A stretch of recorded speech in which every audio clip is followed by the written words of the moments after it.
Trev and I are sitting around. We wanted something to do, and we decided we want to make a gun rack. So here's our plans. We went and got some wood at the Home Depot, and pretty basic rack. What? You need anything else?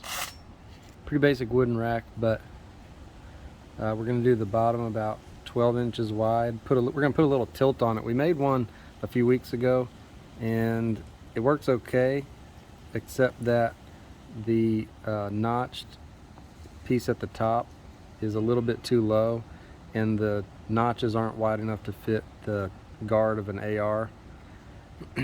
And so we're also gonna make the bottom wider. We did it with 8-inch, so now we're gonna do it with a 12-inch, and we're gonna put a tilt to the bottom so that like an AR has a 90-degree angle in relation to the butt of the stock and the barrel.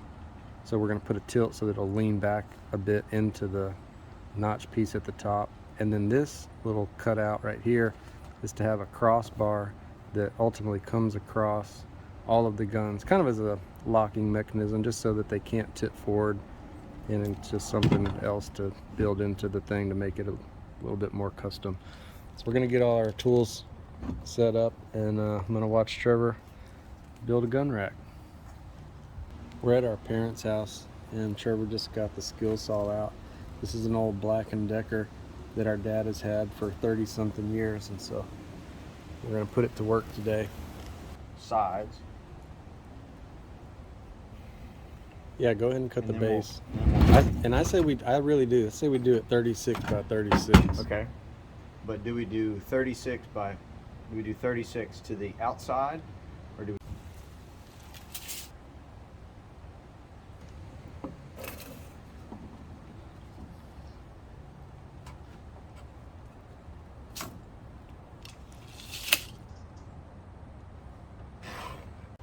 Can you put them on?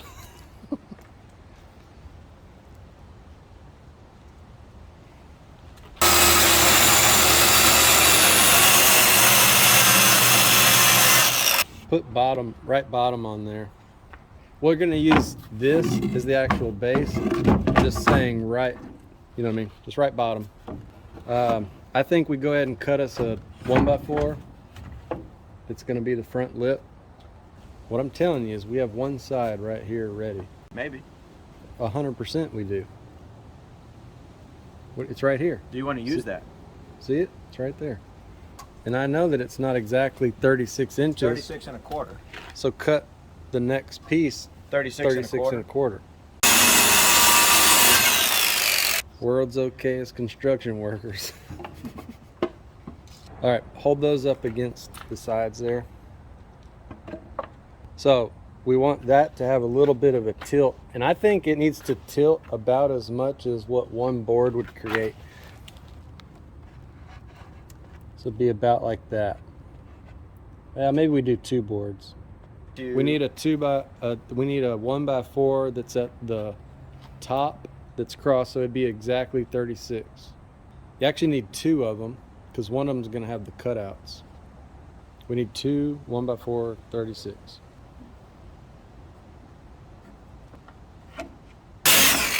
Can you write top, back, and then just draw like cutouts?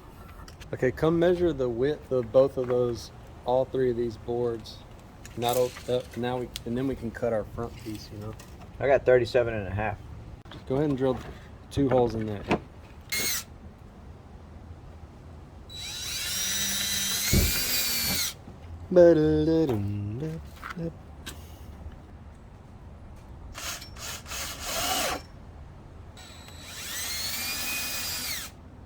Dude, this is ridiculous. Turn the thing over like this. Sorry. She gone.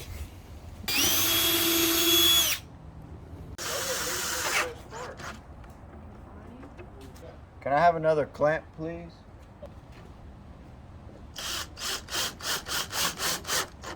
Right now what I want to do is measure this top board and make these cutouts. I like every 4,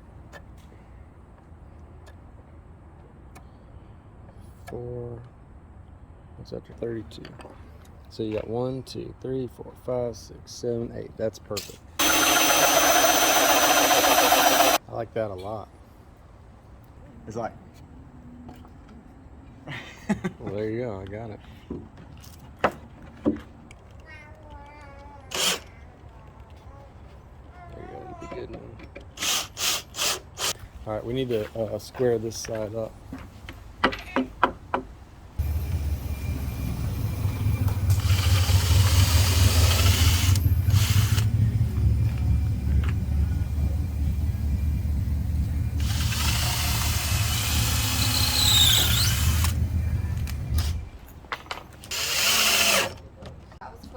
That's what she said. Space. I like that. And I'm saying I like this about that width just to give it some meat so it itself doesn't get knocked or broken off. Yeah. So now measure this all the way down to about right here, and let's draw a straight line. So What we're are you calling that? 7 1/4? 7 5/8.